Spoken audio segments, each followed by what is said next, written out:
S மக்களே, இன்றைக்கி episode முடிஞ்சது. நம்ம 2 நாளாக ரிவ்யூ போட முடியல. இன்றைக்கி திருப்பி வந்தாச்சு. ஒன்றும் ஃபைனல்ஸ் தான் போகுது. அதில் இவங்க திவாகர் மாதிரி ஒரு ஆளை திருப்பி உள்ளேயே விட்டுருக்க வேண்டாம். ஃபர்ஸ்ட் ஆஃப் ஆல் சேனல் டிஆர்பிக்காக முதல் தடவை அவரை உள்ளே கூப்பிட்டதே தப்பு. ஏன்னா அப்படி ஒருத்தரை உள்ளே கூப்பிட்டதுனால தான் இந்த ஷோவோட க்ரெடிபிலிட்டி எடுத்த உடனே படார்னு கீழே போச்சு. அதை ப்ரூஃப் பண்ணுற மாதிரி தான் அவர் டெய்லியுமே நடந்துக்கிறாரு அப்படிங்கிற மாதிரி தான் இருக்குது. காலங்காத்தாலே அவரால் தான் பிரச்சனை. அதே நேரம் இந்த வினோத்தும் பிரவீனும் சும்மா இருக்க மாட்டேங்கிறாங்க. அவர் ஹாப்பி மாட்டு பொங்கல் குளிப்பாட்டுவான்னு சொல்லும் போதெல்லாம் அவர் திவாகரை பார்த்தா சொன்னார், நம்ம இல்லைன்னா முட்டு கொடுக்க முடியாது.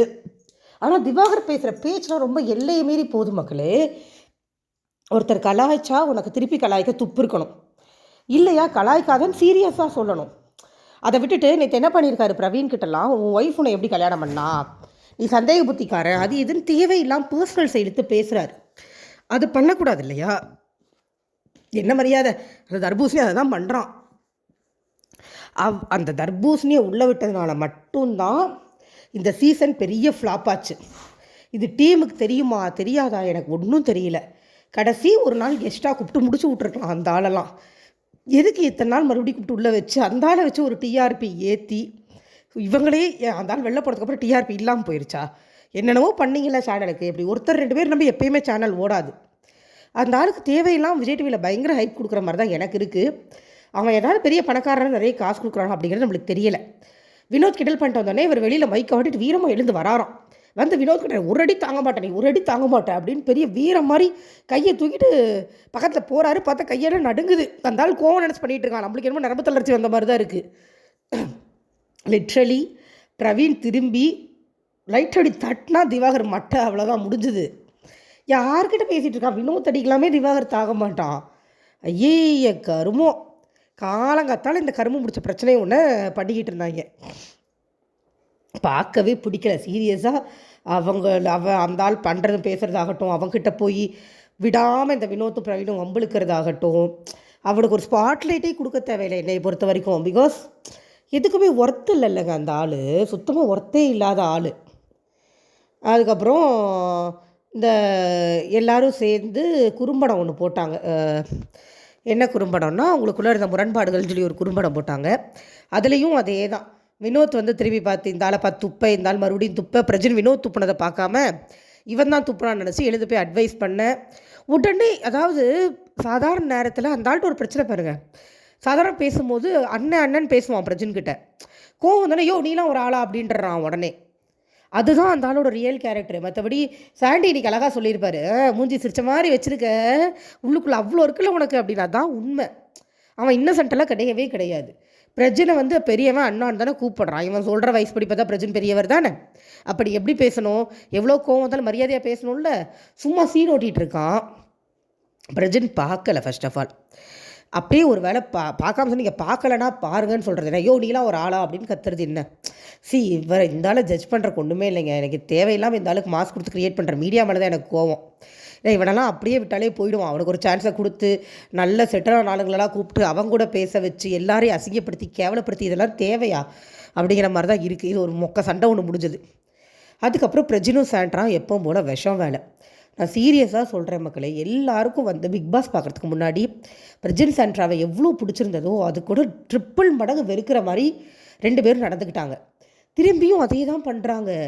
இவங்க பேசாமல் ஜாலியாக இருந்துக்கிட்டு செஞ்ச தப்புக்கெலாம் ஒரு சாரி கேட்டு ஏதோ கேமுக்காக பண்ணிட்டோம், அதுதானங்க உங்களுக்கு அதை ஸ்டெபிலைஸ் பண்ணோம், ஏதோ கேமுக்காக பண்ணிட்டோம் சாரி, மற்றபடி பேசிக்காக எதுவும் இல்லை, ஏதாவது யாரையாவது ஹர்ட் பண்ணிட்டு தான் மன்னிச்சிருங்கன்னா முடிஞ்சு போச்சு. அதை விட்டுட்டு 2 பேரும் திவ்யா கூப்பிட்டு உட்கார வச்சு பாத்ரூமில் வியானா கிட்ட நான் அப்படிலாம் சொல்லவே இல்லை திவ்யா, நான் பொசசிவாக இருக்கேன்லாம் சொல்லவே இல்லை, இந்த ஐஸ்கிரீம் கொடுத்ததை நான் தான் கொடுக்க சொன்னேன்னு தெரியாமல் மக்கள் பார்த்தா அவரை தப்பாக நினச்சிப்பாங்கன்னு தான் சொன்னேன் அப்படிங்கிறது சாண்ட்ரா. அதுவே ஒரு தப்பான ஸ்டேட்மெண்ட் தான். அது தப்பாக ஒரு ஆம்பளை ஒரு ஒய்ஃப் இல்லாமல் இன்னொரு பொண்ணுக்கு தங்கச்சின்னு சொல்லி ஐஸ்கிரீம் கொடுத்தா பார்க்குறவங்க தப்பாக நினைப்பாங்களா? அது ஒரு பொய். அப்போயே திவ்யா ஆனால் இந்த தெளிவாக கேட்டாங்க, அதுக்கு என்னங்க நினச்சிக்க போகிறாங்க? அப்படி நீங்கள் கொடுக்க சொல்ல தெரிலனா கூட என்ன யார் தப்பாக நினைப்பாங்க, என்னங்க இது பேச்சு அப்படின்னாங்க. அடுத்து கனி, இந்த மாதிரி கனியும் வெளியில் பார்த்தேன்னு பேசினாங்க. அதே மாதிரி ரம்யாவும் வெளியில் சொன்னேன்னு சொன்னான், நான் விஷப்பாம்புலாம் சொல்லவே இல்லை அப்படின்னு. அந்த வீடியோ நான் இன்றைக்கி திரும்ப பார்த்தேன், ரீல்ஸில் வந்தது. சாண்ட்ரா என்ன சொல்கிறாங்க, நான் கவனிக்கவே இல்லை பார்வதி பேசினதை, அவள் என்னவோ பேசிகிட்டு இருந்தா, நான் வேறு எதுவும் பேசிகிட்டு இருந்தேன் அப்படிங்கிறாங்க. பொய். அந்த வீடியோ தெளிவாக இருக்குது. அவங்க ரம்யாவை பற்றி தான் 2 பேரும் டிஸ்கஸ் பண்ணியிருக்காங்க. அப்படி ஒரு பொய் சொல்ல வேண்டிய அவசியம் என்ன வந்தது? அந்த வீட்டுக்குள்ளே ஏதோ ஒரு பொய்யை சொல்லி நீங்கள் எப்படி சரி பண்ண முடியும்? எல்லாமே ரெக்கார்டட் வீடியோ இருக்கு இல்லையா வெளியில். அந்த பாம்புன்ற ஒரு வார்த்தை சொல்லலான்னு மட்டும் தான் சாண்ட்ரா ஜஸ்டிஃபை பண்ண முடியும்.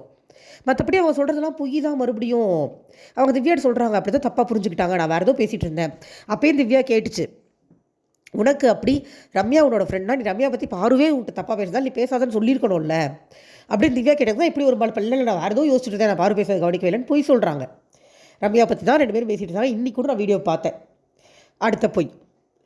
அதுக்கப்புறம் நான் பாசிட்டிவாக நான் ஃபீல் பண்ணவே இல்லை, உங்கள் ரிலேஷன்ஷிப் எனக்கு தெரியாதா அப்படி இப்படின்னு பொய் மழுப்பல். நம்ம வியானாட்டை வந்து நான் பொசிட்டிவ்லாம் சொல்லவே இல்லை அப்படின்னு சொன்ன அந்த வார்த்தையை தான் பிடிச்சிக்குது சாண்ட்ரா. வார்த்தையை நான் சொல்ல அதுலேயே தான் நிற்கிது. ஆனால் இப்போ அது பிரச்சனை இல்லை. சாண்ட்ரா என்னமோ திவ்யா கூட பிரஜின் ஓடி போயிடுவாருங்கிற மாதிரி தான் பிஹேவ் பண்ணுச்சு. அதுதான் உண்மை. இது ஒன்றும் பொய் கிடையாது. அதை தான் எல்லாருமே சொல்கிறாங்க. வியானா கூப்பிடலான்னு நினைக்கும் போது சாண்டி உள்ளே வந்துட்டார். சாண்டி வந்து அவரோட நடு வீட்டில் சேரை தூக்கி போட்டு அவரை தோப்புக்குறலாம் போட சொன்னார் பிக் பாஸ். சாண்டியோட ஆட்டிடியூட்லாம் பயங்கரமாக மாறி இருக்குதுங்க. அப்போ இருந்த மாதிரிலாம் இல்லை. மேபி சாண்டி ஃபேன்ஸ் இருப்பீங்க, பட் எனக்கு அப்படி தான் தெரிஞ்சுது. வந்து எல்லாருக்கிட்டையும் பேசிட்டு தான். ஆனால் அவர்கிட்ட எனக்கு ரொம்ப பிடிச்சிருந்தது வாட்டர்மெலன் அடக்கி உட்கார வச்சிட்டாரு. எதையோ ஒன்று சொல்லி பிடிச்சி நசுக்கி உட்கார வச்சிட்டாரு வாட்டர்மெலனை. வாய மூடிட்டீரியா அப்படின்னு அவர் சொன்னார். உங்கள் காம்போ முதல்ல பார்த்தப்ப எங்களுக்கு ரொம்ப பிடிச்சிருந்தது, நீங்கள் 2 பேரும் வந்து அதை குழி தோண்டி புதைச்சிட்டிங்கன்னு வினோத்கிட்டையும் திவாகர்கிட்டையும் சொன்னார். நான் முதல்ல இருந்தே சொல்கிறது தான், அவங்க 2 பேருக்கு எந்த காம்போவும் செட் ஆகலை. ஆக்சுவலாக அவங்க 2 பேரும் ஒரு காம்பினேஷன்லேயே இல்லை. இதில் வேறு திவாகர், உங்கள் சீசனில் நான் இருந்திருந்தேன்னா நானும் நீங்களும் செட் ஆகிருப்போம் சாண்டி சாரா. அவர் சாண்டி கரெக்டாக சொன்னார், நல்ல வேலை நீ இல்லை தப்பிச்சிட்டா அப்படின்னு. சாண்டி கவின்லாம் தூக்கி போட்டு புதைச்சிருப்பாங்க, வடித்தாவே புதைச்சவங்க அவங்க. இவங்களை இவனை புதைக்க தெரியாதா? அந்த சீசன் வந்து அந்த 5 பேருக்காக ஆக்சுவலாக நல்லாயிருக்கும். மற்றதெல்லாம் நிறைய நடந்தது அந்த சீசனில். பட் இவங்க 5 பேரும் முடிஞ்ச அளவுக்கு என்டர்டெயின்டாக சூப்பராக வச்சுருந்தாங்க அந்த டீமை. அதெல்லாம் இவன்லாம் அந்த சீசனில் போயிருந்தான்னா முதல்லே போயிருப்பான். என்ன இந்த டிஆர்பிக்காக வடித்தா ஒரு என்ட்ரி கொடுத்தாங்களோ அது மாதிரி ஏதாவது பண்ணியிருக்கணுமே ஒழிய வேறு எதுக்குமே ஒரு சரிப்பட்டு வரமாட்டான் அவன். அவன் நல்லா பிடிச்சி நீ நான் பேசிட்டு போகிற வரைக்கும் நீ பேசக்கூடாதுலாம் பிடிச்சி உட்கார வச்சு அப்புறம் எல்லார்கிட்டையுமே பேசினார். நம்மளுக்கு ஒரு சிலர் தான் டெலிகாஸ்ட்டில் வந்தது. உங்களுக்கு எப்படி ஃபீல் பண்ணுறீங்கன்னு சொல்லி எல்லார்ட்டையுமே கேட்டு வந்தார். எல்லாருமே அழகாக பதில் சொன்னாங்க. அதுக்கப்புறமா சரி கவினை கூப்பிடலாம் அப்படின்னு சொல்லிட்டு கவினை கூப்பிட்டாங்க. கவின் என்ட்ரி 2 பேர் வந்ததுக்கப்புறமா அவங்க 2 பேரோட படத்தோட 2 பேர் சேர்ந்து ஒரு படம் பண்ணுறோன்னு சொல்லிட்டு ஜஸ்ட் அது ஒரு சின்ன ரொம்ப குட்டி ஒரு இன்ட்ரோ வீடியோ மாதிரி ஒன்று போட்டிருந்தாங்க. நல்லா இருந்தது. அதுக்கப்புறம் எல்லாரோடையும் சேர்ந்து விளையாடுறோம் அப்படின்னு சொல்லி எல்லோரும் போய் இந்த லண்டன் குண்டன் ஸ்டாச்சுலேயும் ஒன்று விளையாடுவாங்க. நாங்கள் அந்த காலத்தில் அதை ஸ்டாப்புன்னு விளையாடுவோம் ஸ்கூல் டைமில். இவங்க அதை வந்து லண்டன் பேரை மாற்றி வச்சிட்டாங்க போல் இருக்குது. அதை விளையாண்டு முதல்ல என்ன எதிரே தெரியாமல் சாண்டி கவின் அவுட் ஆகி மறுபடியும் அவங்க 2 பேரும் விளையாண்டு கடைசியாக விக்ரம் நின்றுட்டு இருந்தார். அதுக்குள்ளே பிக் பாஸ் வந்து விக்ரம் நிற்கட்டும் நான் பாட்டு போடுறேன் அப்படின்னு ஒன்று அவங்க மனசு கேட்காம இல்லை இருங்க சார் அப்படின்னு சொல்லி கவின் போய் நீ தான் ஜெயிச்சிட்டேன் விட்டுரு அப்படின்னு சொல்லி விக்ரம் சரியெல்லாம் பண்ணி திரும்பி இப்போ இது கேம்லேருந்து வெளில எடுத்துகிட்டு வந்து எல்லாம் பாட்டு போட்டு டான்ஸ் ஆடி சூப்பராக வைப் பண்ணிவிட்டு அடுத்த வருஷம் வரணும் இங்கே என்னை பார்க்கணும் பேசணும் அவர் சென்டிமெண்ட்டாக ஒரு 2-3 டைலாக்லாம் பிக் பாஸ் பேசி அமுச்சு விட்டார். கவினும் சாண்டியும் எக்ஸிட். இது வரைக்கும் ஜாலியாக போச்சு. இதுக்கப்புறமா எல்லோரும் உள்ளே உட்காந்து விளையாண்டுக்கிட்டு இருந்தாங்க. எல்லாருமே வெளியில் மூடிட்டாங்க, உள்ளே மூடிட்டாங்க. எல்லோரும் உள்ளுக்குள்ளே போய் உட்காந்து படம் பேர் சொல்லி விளையாடுறது அந்தாக்ஷன் விளையாட ஜாலியாக தான் போயிட்டு இருந்தது. எல்லோரும் விளையாண்டுட்டு இருந்தப்போ விக்ரமை மட்டும் வெளியில் கூப்பிட்டு விக்ரமுக்குரிய ஏவி ஃபோட்டோஸ்லாம் வச்சுருந்தாங்க. அதில் பணப்பெட்டியை வினோத் தூக்குறது மட்டும் பெரிய கட் அவுட்டாக இருந்தது. என்னமோ சேனலே வந்து வினோத் தான் வின்னரு, இப்போ நாங்கள் யாருக்கும் ஒருத்தர் கொடுக்குறோம் அப்படின்னு ஒரு நார்மலைஸ் பண்ணுற மாதிரி ஒன்று இருக்குது. அது நல்லா இல்லை. பார்ட் ஆஃப் த கேமாக வினோத் பெட்டி எடுத்துகிட்டு போயிட்டார். அப்போ அடுத்து யார் வின்னருங்கிறதானே இன்றைக்கி இன்றைக்கி விக்ரமோட குறும்போட நான் பார்த்தேன். சீரியஸாக நான் சொல்கிறேன், என்னையை பொறுத்த வரைக்கும் இந்த பிஆர் டீம் இல்லைனா விக்ரம் ஜெயிக்க தான் நிறைய வாய்ப்பு இருக்குது. இவங்களோட திவ்யாவோட பிஆர் டீம் சபரியோட பிஆர் டீமும் தான் இப்போ பயங்கரமாக இறங்கி வேலை செய்யுது. ஆக்சுவலாக அப்படி ஒரு பிஆர் டீம் இல்லாமல் ஒரு நார்மல் கண்டஸ்டண்ட்டாக இவங்க 4 பேர் வந்திருந்தாங்கன்னா 100% விக்ரம் தான் வின்னர். ஏன்னா அவ்வளோ பண்ணியிருக்கார். அந்த ஈவி நீங்கள் பார்த்தீங்கன்னா தெரியும், ஃப்ரம் த ஸ்டார்ட்லேருந்து எண்டு வரைக்கும் எல்லா எமோஷன்ஸும் முதல்ல வந்தப்போ எனக்கு ஏன் அவர் கூட கனெக்ட் ஆகுதுன்னா ஒரு மனுஷன் அப்படி தான் இருப்பான். ஒரு நார்மல் மனுஷனால நீங்கள் ஒரே மீட்டரில் சபரி மெயின்டைன் பண்ண மாதிரி பண்ண முடியாது. நல்லவன் பண்ண முடியாது. எமோஷன் வந்தால் காட்டணும், மேலே போயிட்டு கீழே வரும். திவ்யா எப்பயுமே கோவுக்காருங்க, அவங்க கேரக்டர் செட் ஆகாது. அரோராவோட மீட்டரும் ஏறி தான் இறங்கியிருக்கும். இப்போ விக்ரமோட மீட்டர் எப்படின்னா வந்த கொஞ்ச நாள் வந்து ஹி வாஸ் சைலண்ட்டாக தான் இருந்தார். அதாவது நான் கோவப்பட மாட்டேன், நான் கத்த மாட்டேன், இதை தவிர நான் அதுக்கு வரல அப்படிங்கிறதுல அவர் ரொம்ப தெளிவாக இருந்தார். கோவப்பட்டு கத்தி பிக் பாஸை சண்டை போடுறதுக்கு நான் வரல, நான் வந்தது என்னோடய டேலண்ட்டை காமிக்கிறதுக்கு அப்படின்னு ரொம்ப தெளிவாக இருந்தார். ஒரு கட்டத்துக்கு மேலே அவரால் அது முடியலை. கேம்குள்ளே இழுத்துட்டாங்க. பார்வதி கம்ருதன் திவாகர் மாதிரி ஆளுங்கள்லாம் இழுத்து விட்டாங்க கேம். நீ பேசி தான் ஆகணும், வச்சு தான் ஆகணும். அப்போ ஒரு இடத்துல பிக் பாஸ் சொல்கிறாரு, நீங்கள் கேம் விளையாண்டு தான் ஆகணும், வேறு வழி இல்லை, உள்ளே வந்திருக்கீங்க, உங்களோட இன்னொரு கிரே சைடை வெளில எடுத்துகிட்டு வாங்கன்னு சொல்லி இதான் அவர் புலம்புறப்ப சொல்லியிருப்பார். கிரே சைடு காட்டுக்கன்னு சொல்லி இப்படி ஆயிடுச்சு அப்படின்னு. அந்த கிரே சைடு அவர் வெளியில் எடுத்துகிட்டு வந்தார். அந்த கிண்டல் லஞ்சில் ஃபுல் ஷேவ் பண்ணிட்டு வந்தால் வேறு விக்ரம் மோடா அப்படின்லாம், அதான் உண்மை. ஈக்குவலாக பேசினார். அதுக்கப்புறமா கொஞ்ச நாள் கழித்து நீங்கள் மார்க் பண்ணுறீங்க, பாடி லாங்குவேஜ் பண்ணுறீங்கன்னு ஒன்று வந்துச்சு. பாடி லாங்குவேஜ் பண்ணக்கூடாது, சரி ஓகே, ஆனால் பேசுவேன் அப்படின்னு பாடி லாங்குவேஜை கட் பண்ணிவிட்டு பேச மட்டும் செஞ்சார். பேசுகிறது கொஞ்சம் ஸ்ட்ராங்காக பேசினார். கொஞ்சம் கொஞ்சமாக கேமுக்குள்ளே எங்கெங்கே என்னென்ன சொல்லணும், ஒரு சில இடங்களில் ஓவர் ஆக்ஷன்ஸ், ஒரு சில இடங்களில் பயங்கர எமோஷனல் பிரேக் டவுன்ஸு, இது எல்லாமே அவர்கிட்ட இருந்தது.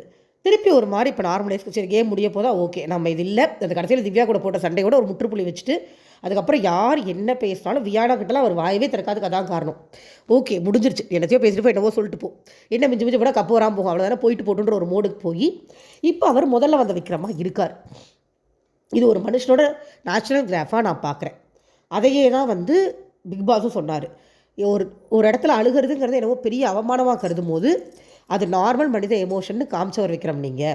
நீங்கள் மென்மேலும் ரொம்ப முன்னேறணும் அப்படின்னு ஒன்று இவரும் சொன்னார். நான் கண்டிப்பாக ஒரு நாள், இவருக்கு ஓவர் கான்ஃபிடென்ஸு, ஒரு நாள் ஹோஸ்ட்டாகவே வருவேன் பல வருஷத்துக்கு அப்புறம், பட் அதுக்கு நடுவில் நான் நிறைய படம்லாம் பண்ணி கண்டிப்பாக ப்ரொமோஷனுக்கு இங்கே வருவேன் அப்படின்னு ஐ பிலீவ் இன் யூ அப்படின்னாரு பிக் பாஸ். எல்லோரும் சொல்கிறீங்களா பிக் பாஸ்க்கு விக்ரம் செல்லப்பிள்ளையாக இருக்கார் அப்படின்னு.